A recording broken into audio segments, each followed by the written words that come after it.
بسم اللہ الرحمن الرحیم۔ السلام علیکم۔ یہ کتاب آپ کے لیے کاشانہ بصیرت کے یوٹیوب چینل کی جانب سے ریکارڈ کی جا رہی ہے۔ اب ہم کتاب روح الحیات کا پارٹ نمبر 29 پڑھیں گے۔ برادر مسلم کو کھانا کھلانا۔ رسالت مآب فرماتے ہیں جو کوئی 3 مسلمانوں کو کھانا کھلائے اللہ تعالیٰ اسے 3 بہشتوں کے کھانے کھلائے۔ نمبر 1 ملکوت السماوات سے جنت الفردوس کا کھانا، نمبر 2 جنت عدن کا کھانا، نمبر 3 طوبہ کا کھانا جو کہ ایک بہشتی شجر ہے اور جنت عدن میں اللہ تعالیٰ نے اپنے ید قدرت سے لگایا ہے۔ جن امور سے مغفرت واجب اور لازم ہوتی ہے ان میں سے ایک بھوکے مسلمان کو پیٹ بھر کر کھانا کھلانا ہے۔ جو کوئی مومن بھائی کو پانی پلائے جبکہ پانی عام دستیاب ہو تو خداوند عالم ہر گھونٹ کے عوض 70,000 حسنات اس کے نامہ اعمال میں تحریر فرماتا ہے، اور اگر پانی اس مقام پر کمیاب ہو تو اس کے لیے ایسا ثواب ہے گویا اس نے اولاد اسماعیل علیہ السلام سے 10 غلام آزاد کیے۔ اور جب مہمان مکان میں داخل ہوتے ہیں تو صاحب خانہ اور اس کے عیال کے گناہوں کو لے کر جاتے ہیں، اور ایک مقام پر آپ نے ارشاد فرمایا جب مہمان داخل ہوتے ہیں تو بہت سی امیدیں لے کر آتے ہیں اور جب واپس جاتے ہیں تو تیرے گناہوں کی مغفرت کا باعث ہو کر جاتے ہیں۔ امام جعفر صادق علیہ السلام سے وارد ہے جو کوئی کسی مالدار مومن کو کھانا کھلائے گویا اس نے فرزند اسماعیل سے ایک کو قتل سے بچا لیا، اور جو محتاج مومن کو کھانا کھلائے گویا اس نے فرزند اسماعیل سے 100 آدمیوں کو قتل سے بچا لیا۔ ایک مومن کو کھانا کھلانا 10 غلام آزاد کرنے اور 10 حج کرنے سے بہتر ہے۔ جناب رسالت مآب نے فاسقوں کی دعوت قبول کرنے کو منع فرمایا ہے۔ فرمایا اے ابو ذر فضول کلام کو چھوڑ دے، تیرے لیے بات کرنا اتنا ہی کافی ہے جس سے ضرورت پوری ہو جائے۔ فرمایا اے ابو ذر آدمی کو دروغ گو بنانے کے لیے اتنا ہی کافی کہ جو سنے دوسروں کے سامنے نقل کرتا پھرے۔ واضح ہو کہ زبان سے بڑھ کر زیادہ بند کرنے اور قید کرنے کے لائق اور کوئی چیز نہیں ہے۔ بات نقل کرتے وقت راوی کا نام ضرور ظاہر کر دینا چاہیے کیونکہ اگر راوی سچا ہوا تو ثواب ملے گا اور جھوٹ کی صورت میں گناہ راوی کی گردن پر ہوگا۔ فرمایا اے ابو ذر مندرجہ ذیل اشخاص کی تعظیم و تکریم کرنا اللہ جل شانہ کے اجلال و تعظیم کے برابر ہے۔ نمبر 1 سفید ریش مسلمان کی تعظیم، نمبر 2 ان حاملان قرآن کی توقیر کرنا جو قرآن پر عمل کرتے ہیں، نمبر 3 عادل اور منصف بادشاہ کی تعظیم اور آداب بجا لانا۔ جابر جفعی سے منقول ہے کہ حضرت امام محمد باقر علیہ السلام نے فرمایا کہ اے جابر جو شخص شیعہ ہونے کا دعویٰ کرتا ہے کیا اس کے لیے یہ کافی ہے کہ ہم اہل بیت رسول کی محبت کا صرف زبانی اقرار کر لیں؟ باخدا ہمارا شیعہ تو بس وہی ہے جو اللہ سے ڈرتا ہو اور اس کا موتی ہو، اور ہمارے شیعہ تو ان باتوں سے جانے پہچانے جاتے ہیں کہ متواضع ہوں، رقیق القلب ہوں، امین ہوں، ذکر خدا پر حریص ہوں یعنی کثرت سے ذکر خدا کرتے ہوں، نماز و روزے کے پابند ہوں، والدین کے ساتھ نیکی سے پیش آتے ہوں، اپنے ہمسایوں میں فقراء اور قرض داروں، تنگ دستوں اور یتیموں کی خبرگیری کرتے ہوں، راست گو ہوں، تلاوت قرآن مجید کرتے رہتے ہوں، لوگوں کے بارے میں امر بالمعروف اور نہی عن المنکر کے علاوہ اپنی زبان میں بند رکھتے ہوں، اپنے خاندانوں میں ہر معاملے میں امین مان لیے گئے ہوں۔ جابر جفعی نے عرض کیا کہ یبن رسول اللہ اس زمانے میں تو میں کسی کو بھی ان اوصاف کا متحمل نہیں پاتا۔ حضرت نے ارشاد فرمایا اے جابر مختلف راستے تمہیں بھٹکا نہ دیں، ذرا ہوشیار رہنا۔ لوگوں نے یہ کافی سمجھ لیا کہ حضرت علی علیہ السلام کی زبانی محبت کا اقرار کر لیں اور ان کی ولایت کا بھی اقرار کر لیں لیکن اعمال صالح نہ کریں۔ پس اگر کوئی شخص یہ کہے کہ میں جناب رسول خدا سے محبت کرتا ہوں جو علی سے بہتر ہیں مگر وہ سیرت پیغمبر خدا اور آن حضرت کی سنت سے گریز کرتا ہو، عملی میدان میں خالی ہو تو آن حضرت کی زبانی محبت کا اسے کچھ بھی فائدہ نہ پہنچ سکے گا۔ بس اللہ سے ڈرو اور اس کے نزدیک جو ثواب معین ہے اس کے لیے عمل خیر میں بڑھ چڑھ کر حصہ لو، اور یاد رکھو کہ اللہ اور کسی شخص کے درمیان قرابت داری یا رشتہ داری نہیں ہے۔ اللہ کے نزدیک سب سے عمدہ اور محبوب ترین بندہ وہی ہے جو سب سے زیادہ متقی، پرہیزگار اور اطاعت گزار ہے۔ اے جابر اللہ تعالیٰ کی بارگاہ میں تقرب صرف اس کی اطاعت ہی کی بنا پر حاصل ہو سکتا ہے، اور ہمارے پاس آتش جہنم سے برات کے لیے پروانہ نہیں ہے، اور نہ اللہ تعالیٰ پر اس کے کسی بندے کی حجت ہی ہے کہ جو شخص خدا کا اطاعت گزار ہے وہ ہمارے دوستوں میں سے ہے، اور جو اللہ کا عاصی ہے وہ ہمارا دشمن ہے، اور ہماری ولایت کسی تک نہیں پہنچ سکتی مگر عمل اور پرہیزگاری کے ذریعے سے۔ حضرت امام جعفر صادق علیہ السلام نے فرمایا کہ ہمارا شیعہ وہ ہے جو دو چیزوں کی حفاظت کرے، ایک وہ چیز جو دو جبڑوں کے درمیان ہے، دوسری وہ چیز جو دو رانوں کے درمیان ہے۔ حضرت رسول خدا صلی اللہ علیہ وآلہ وسلم نے فرمایا، دو شخص سائے عرش میں با اطمینان ہوں گے جبکہ نیکوکار نفسی نفسی کرتے ہوں گے، ایک وہ جو تنہائی میں عبادت خدا میں گریاں ہوں، دوسرا وہ جو نامحرم حسین عورت کے پاس تنہائی میں ہو مگر اس کی طرف متوجہ نہ ہو۔ حضرت امام جعفر صادق علیہ السلام نے فرمایا کہ مومن کامل وہ ہے جس میں یہ 10 خصلتیں ہوں، لوگ اس سے امید خیر رکھتے ہوں اور اس کے شر سے بے خوف ہوں، اپنی کثیر نیکیوں کو بھی قلیل جانے اور اپنی قلیل گناہوں کو کثیر سمجھتا ہو، دوسروں کے خیر قلیل کو کثیر اور گناہان کثیر کو قلیل سمجھتا ہو، عمر بھر طلب علم میں مصروف رہے، فقیر کو تونگر سے بہتر سمجھے، مقدر شدہ روزی پر صبر کرے اور جس شخص کو دیکھے اس کو خود سے بہتر سمجھے۔ جناب امیر المومنین علیہ السلام سے ایک صحابی نے سوال کیا، مولا مومن کی تعریف بیان فرمائیے۔ آپ نے سامنے کی دیوار کی طرف اشارہ کر کے فرمایا کہ مومن وہ ہے کہ اگر اس دیوار کو حکم دے کہ سونے کی ہو جا تو دیوار سونے کی ہو جائے۔ اس صحابی نے جب دیوار کی طرف دیکھا تو وہ سونے کی ہو چکی تھی۔ وہ حیران ہو کر کہنے لگا کہ مولا آپ نے تو اس دیوار کو حکم نہیں دیا تھا، صرف اشارتاً اور تمثیلاً فرمایا تھا، مگر یہ دیوار پھر بھی سونے کی ہو گئی۔ آپ نے ارشاد فرمایا، یہ مومن اور امیر المومنین کا فرق ہے۔ اللہم صلی علی محمد وآل محمد۔ جناب امیر المومنین علیہ السلام نے ارشاد فرمایا کہ تصدق بڑی عبادت ہے اور ضرورت مندوں کو اس طرح صدقہ دو کہ داہنے ہاتھ سے دو اور بائیں ہاتھ کو خبر نہ ہو۔ رسول خدا نے ارشاد فرمایا، اے ابو ذر، مومن کے علاوہ کسی اور کی مصاحبت اختیار نہ کرو، طعام میں مومن کے علاوہ کسی کو شریک نہ کرو۔ اے ابو ذر، طعام میں شریک کرو اس کو جو خدا کو دوست رکھتا ہو، اور طعام میں شریک ہو اس کے جو تمہیں خدا کے لیے دوست رکھے۔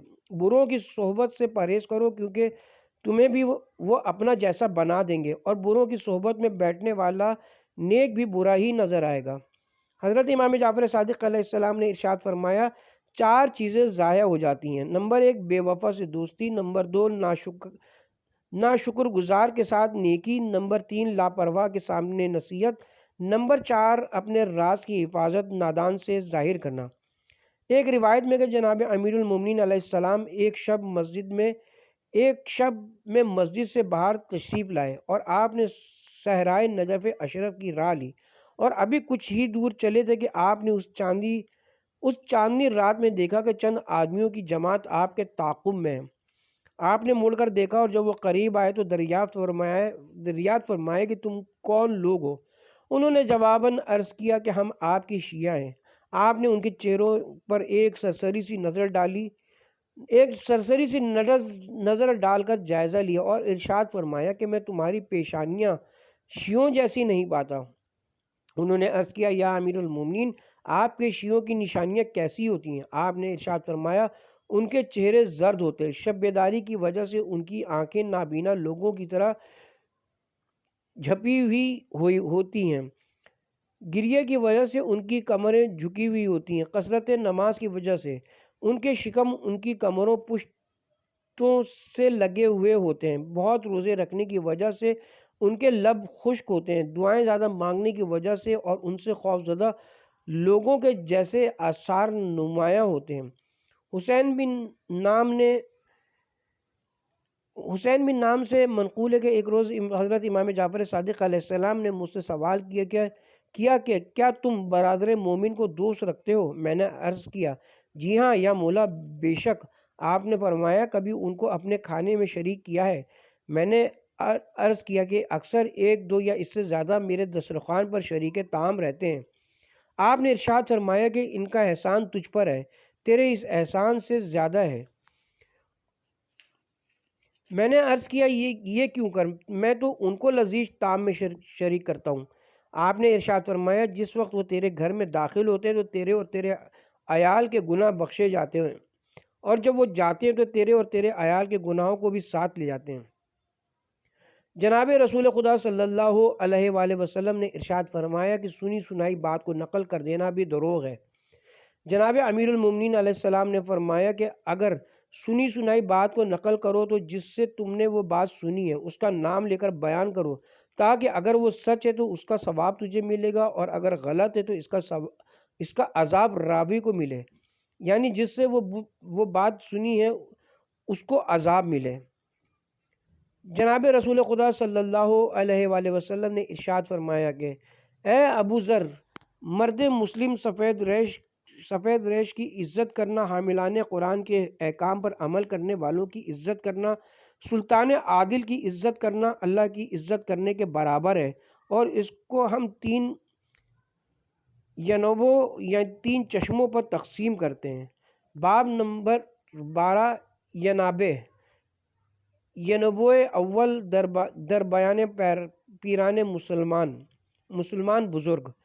خداوند عالم سفید بال والے بوڑھے مسلمانوں کی عزت فرماتا ہے۔ معتبر روایت ہے کہ اپنے چھوٹوں کے ساتھ شفقت سے پیش آؤ اور بوڑھوں کی عزت اور تعظیم بجا لاؤ۔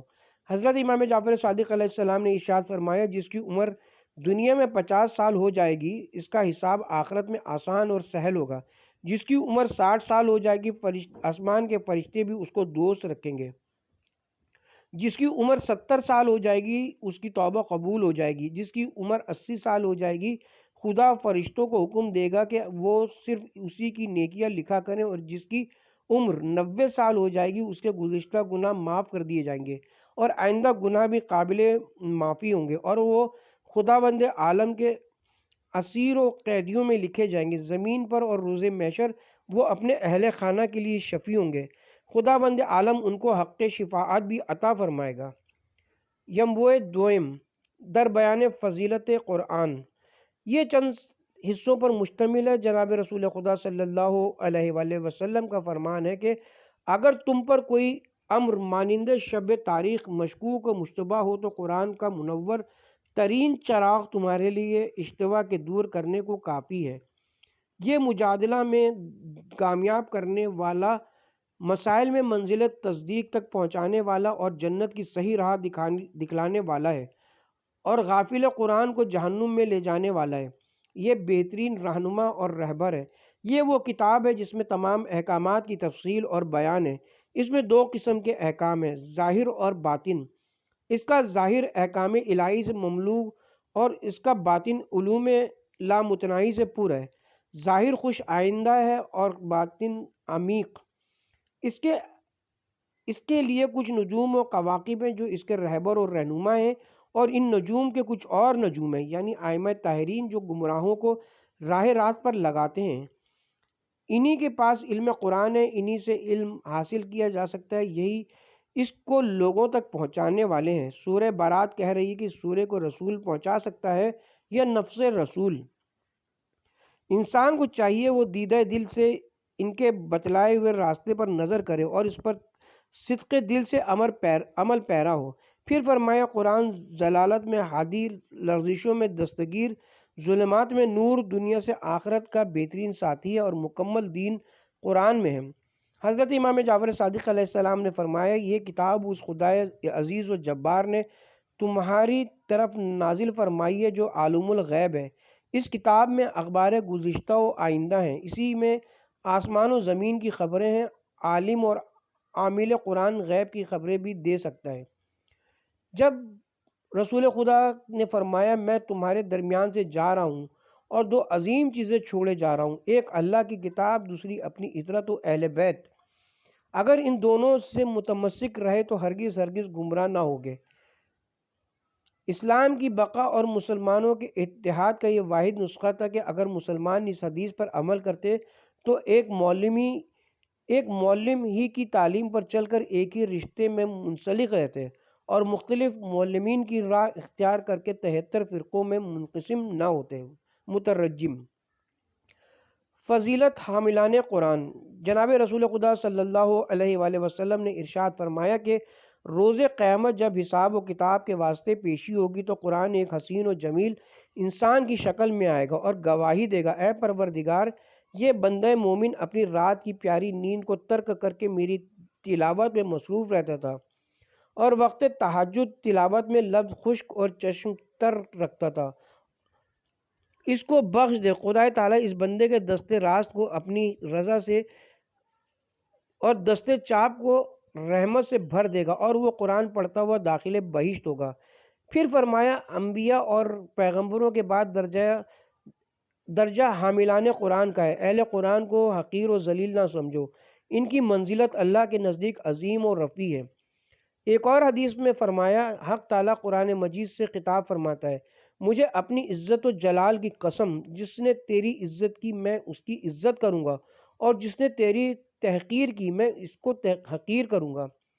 بس سند معتبر حضرت صلی اللہ علیہ وآلہ وسلم سے منقول ہے، آپ نے ارشاد فرمایا، قرآن کو پڑھو اور یاد کرو، بتحقیق قیامت کے روز قرآن اپنے پڑھنے والے کے پاس آئے گا، اس کی صورت نہایت خوبصورت جوان جیسی ہوگی، کہے گا میں وہی قرآن ہوں جس کے لیے تو راتوں کو جاگتا تھا، دن میں روزی کی خاطر تشنگی کی تکلیف گوارا کرتا تھا، بکثرت تلاوت تیرا آب دہن سوکھ جاتا تھا، آنسو جاری ہو جایا کرتے تھے، لہذا جہاں تو جائے گا میں بھی تیرے ساتھ ہوں، اور جو تجارت کرنا چاہے آج کر لے کہ تمام تاجروں کی بجائے نفع پہنچانے کے لیے تیرے ساتھ موجود ہوں۔ تجھے بشارت دیتا ہوں کہ اللہ تعالیٰ کی رحمت و کرامت تیرے لیے بہت جلد آنے والی ہے۔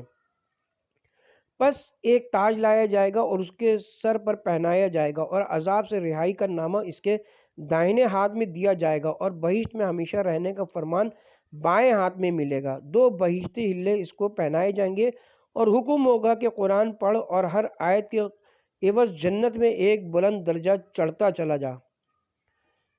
اس قاری قرآن کے والدین اگر مومن ہوں گے تو دو ہلے ان کو عطا کیے جائیں گے اور کہا جائے گا کہ یہ اس کا عوض ہے کہ تم نے اپنے فرزند کو قرآن مجید کی تعلیم دی۔ جناب رسالت مآب سے منقول ہے کہ میری امت کے اشراف اور بزرگ وہ لوگ ہیں جو حاملان قرآن اور عبادت میں شبے دار ہیں۔ حاملان قرآن اہل بہشت کے بزرگ ہیں۔ خدا بند عالم اس دل کو عذاب نہ دے گا جس نے قرآن حفظ کیا ہوگا۔ اہل قرآن بہشت کے اعلیٰ درجوں میں پیغمبروں سے دوسرے درجے پر فائز ہوں گے۔ پس اہل قرآن کو حقیر نہ جانو، ان کے حق کو آسان نہ سمجھو، خدا کے نزدیک ان کا درجہ بہت بلند ہے۔ صفات قرائے قرآن۔ حاملان قرآن کا لفظ چند معنی میں استعمال ہوتا ہے۔ اول یہ کہ الفاظ قرآن کو درست یاد کرے، دوسرے یہ کہ معنی قرآن کو درست یاد کرے اور یہ مرتبہ پہلے سے زیادہ افضل ہے، تیسرے عمل بھی کرے، لہذا حاملان قرآن اصل میں وہ ہیں جو الفاظ، معنی اور صفات حسنہ قرآنی کا حامل ہو۔ رسول خدا نے ارشاد فرمایا کہ قرآن نعمتہائے خداوندی کا دسترخوان ہے۔ جس طرح ایک کریم کے دسترخوان پر مہمان کے لیے انواع و اقسام کے کھانے یعنی قورمہ، بریانی، کباب، حلوہ وغیرہ ہوتے ہیں، اسی طرح قرآن میں بہت سے ایسے اشخاص ہیں جو الفاظ سے فائدہ اٹھاتے ہیں، بہت سے الفاظ و معنی دونوں سے فائدہ حاصل کرتے ہیں، اور بہت سے الفاظ معنی اخلاقیات اور اوصاف سے فائدہ اٹھاتے ہیں۔ دامن دل کو حسنات آخرت سے بھر لیتے ہیں، حتیٰ کہ اس کی روشنائی بنانے والا، کاغذ مہیا کرنے والا، لکھنے والا، چھپوانے والا، مشتہر کرانے والا بھی دنیا اور آخرت میں ثواب حاصل کرتا ہے۔ غرض کہ ہر شخص اپنی اپنی استعداد، اہلیت اور صحیح کے مطابق یعنی صرف و نحو میں کمال رکھنے والے صرف و نحو کے ذریعے سے ادب قرآن کے ادب سے گرفتار مصائب اس کی بابرکت دعاؤں سے بہرہ یاب ہوتے ہیں۔ مختصر یہ کہ ہر فائدہ حاصل کرنے والا اس کے ظاہر سے اور ہر صاحب علم اس کے باطن سے، متکلم، حکیم، فقیہ، ریاضی داں، صاحبان علوم اخلاق، طبیب، منشی، شعراء، ادبا اور صاحب عرفان اور ارباب ایقان اس کے لامتناہی معارف سے مستفید ہوتے ہیں۔ جو تمام قرآن پر عبور رکھتے ہیں وہ صرف رسول اور اہل بیت کرام ہیں، اس لیے قرآن کا لفظ ہی ان کے لیے مخصوص ہے۔ چنانچہ جناب امیر المومنین علیہ السلام نے ارشاد فرمایا کہ میں قرآن ناطق ہوں، کیونکہ تمام علوم قرآن اہل بیت کرام کے سینوں میں محفوظ ہیں اور یہ سب حضرات معصوم ہیں۔ چنانچہ منقول ہے کہ ثلث قرآن جناب معصومین علیہ السلام کی شان میں ہے، اور ثلث مخالفوں کی مذمت میں اور ثلث دیگر احکام اور فرائض میں۔ ہر صفت حسنہ جو قرآن میں بیان کی گئی ہے اس کے موصوف یہ ہیں، اور مذموم بصفت جو بیان ہوئی ہے اس کا مرجع ان کے دشمن ہیں۔ یہ اصل قرآن جو اس وقت موجود ہے کہاں سے آیا؟ پہلے یہ علم واجب الوجود میں تھا، پھر لوح پر آیا، پھر قلب رسول پر بلا واسطہ یا بالواسطہ جبرائیل آیا، قلب رسول سے قلوب اوصیہ پر آیا، پھر کاغذ پر آیا۔ لہٰذا اصلی قرآن وہ ہے جو قلوب معصومین میں محفوظ ہے۔ جب اس کاغذی قرآن کی بے حرمتی کرنے والا کافر اور یقینی کافر ہے، تو ان زواد مقدسہ کی بے حرمتی کرنے والا جن کے سینے قرآن کے گنجینے ہیں کہ کب مسلمان ہو سکتا ہے؟ جناب رسول خدا کے متعلق کہا گیا کہ قرآن آپ کا اخلاق ہے اور آپ کا اخلاق قرآن ہے، بلکہ اگر بنظر حقیقت دیکھا جائے تو حقیقی قرآن وہی زوات ہیں جن میں لفظ قرآن، معنی قرآن اور اخلاق قرآن بدرجہ اتم موجود ہیں۔ اب سمجھیے اس حدیث کو، جس کو حضرت امام جعفر صادق علیہ السلام اکثر فرماتے تھے کہ قرآن حشر میں بصورت خوبرو انسان آئے گا اور اپنے پڑھنے والوں یا متعلقین کو بخشوائے گا۔ اس کے بعد فرمایا کہ نماز ایک صورت دار شخصیت ہے جو امر و نہی کرتی ہے۔ راوی کہتا ہے میں نے امام کی بات ناپسند کی اور عرض کیا کہ میں آپ کی بات کو کسی دوسرے کے سامنے بیان نہیں کر سکتا۔ امام نے فرمایا تو نے نماز کو نہیں بلکہ ہمیں بھی نہیں پہچانا، کیا تو نے نہیں سنا کہ قرآن کیا کہتا ہے؟ قرآن کہتا ہے نماز فحشاء اور منکر سے منع کرتی ہے۔ اگر نماز منع کرتی ہے تو مطلب یہ ہوا کہ نماز بولتی ہے۔ مترجم، نماز سے یا مراد اہل نماز ہے؟ کیا تم نے نہیں سنا کہ کہا جاتا ہے کہ ساری کراچی نے یک زبان ہو کر کہا، تو کیا کراچی بولتی ہے؟ ایسا نہیں ہے، بلکہ کراچی سے مطلب اہلیان کراچی ہیں۔ اسی طرح یہاں نماز سے مطلب اہل نماز ہیں، وہ اہل نماز جن کے متعلق قدرت نے کثرت عبادت دیکھ کر فرمایا رات کو عبادت میں اس قدر طول نہ دیا کرو کہ آپ کے پیروں پر ورم آ جائے، یا جن کی نماز پر وہم راقعون کی آیت نازل ہو گئی۔ یہ بیان کیونکہ ذرا وضاحت طلب ہے، اس لیے ذرا تفصیل سے ہم یہ کہیں گے کہ ہر چیز اخلاقی ہو یا غیر اخلاقی، ظاہر و باطن، الفاظ و معنی اور جسم و روح رکھتی ہے۔ بعض نے ظاہر یعنی الفاظ کو اپنایا اور گمراہ ہو گئے، بعض نے باطن یعنی معنی کو اپنایا اور اسی پر اکتفا کر کے کافر ہو گئے۔ الفاظ پر اعتقاد رکھنے والوں نے کہا عمارت، انہار، استجار، حور و قصور کچھ نہیں، روحانی اور معنوی لذات ہیں جو ان ظاہری الفاظ میں بیان کی گئی ہیں، لیکن در حقیقت اہل یقین اور اہل ایمان کے نزدیک دونوں صحیح ہیں۔ اسی طرح لفظ صراط جو دین کا ایک راستہ ہے اور صراط مستقیم اہل بیت اطہار ہیں، اور اصل صراط محبت علی ابن ابی طالب علیہ السلام ہے، اور یہ بھی حق ہے کہ صراط ایک جسر پل ہے جو جہنم پر واقع ہے، اس لیے کہ صراط آخرت صراط دنیا ہے، جس کے چپ اور راست مختلف مذاہب اور ان کے بد کردار افراد ہیں۔ جہاں آدمی ذرا ان کی طرف متوجہ ہوا اور صراط مستقیم سے بھٹکا اور سیدھا جہنم رسید ہوا، لیکن جو صراط مستقیم پر قائم رہا، جو بال سے زیادہ باریک اور تلوار کی دھار سے زیادہ تیز یعنی دشوار ترین راہ ہے، وہ خلد بری میں ہمیشہ کے لیے جا پہنچا۔ جہنم میں مار و عقرب، سانپ و بچھو خود انسان گمراہ کے اعمال بد اور اخلاق ذمیمہ ہیں، اور حور و قصور اور نہریں اس کے افعال نیک اور اخلاق حسنہ ہیں۔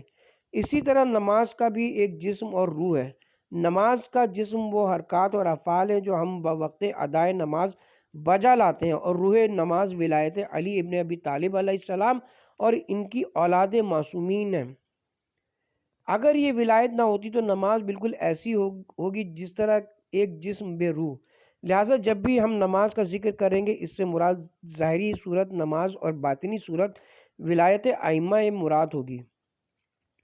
لہٰذا روح نماز ولایت ائمہ ہے، اور بغیر ولایت کے نماز موجب کمال نہیں، اور جب کمال نہیں تو قرب خدا بندی بھی ممکن نہیں، اور جب تقرب الہی کا تصور ہی نہ ہو تو نجات اخروی اور عذاب الہی سے نجات بھی ممکن نہیں۔ پس روح و معنی و حقیقی نماز و ایمان و زکوٰۃ وغیرہ سے مراد رسول اور اوصیاء رسول ہے، اور روح فحشاء و منکر، کفر و فسوق اور عصیان سے مراد دشمنان اہل بیت ہیں۔ اسی طرح کعبہ پر بھی ان کو فضیلت دی گئی ہے، اس لیے کعبہ دوستان خدا کی عبادت گاہ ہے، اور ان کا دل جو دوستان خدا کی حصول معرفت کے لیے کعبے سے زیادہ افضل ہے، مگر اس کے معنی یہ نہیں کہ ہم کعبے کی عظمت سے انکار کر دیں اور ادائیگی حج کو بے معنی سمجھیں، بلکہ کعبہ باطن تک پہنچنے کے لیے کعبہ ظاہر کا طواف ضروری ہے۔ حضرت امام جعفر صادق علیہ السلام نے فرمایا کہ حج و طواف اس لیے ضروری ہے کہ لوگ اس سے فارغ ہو کر ہم سے اپنے علوم و مسائل دین کو سمجھیں۔ حضرت امام محمد باقر علیہ السلام نے فرمایا، قاریان قرآن کی تین قسمیں ہیں۔ ایک وہ جو قرآن کو صرف دنیاوی فائدے کے لیے حصول دولت و اموال اور نام و نمود کے لیے پڑھتے ہیں۔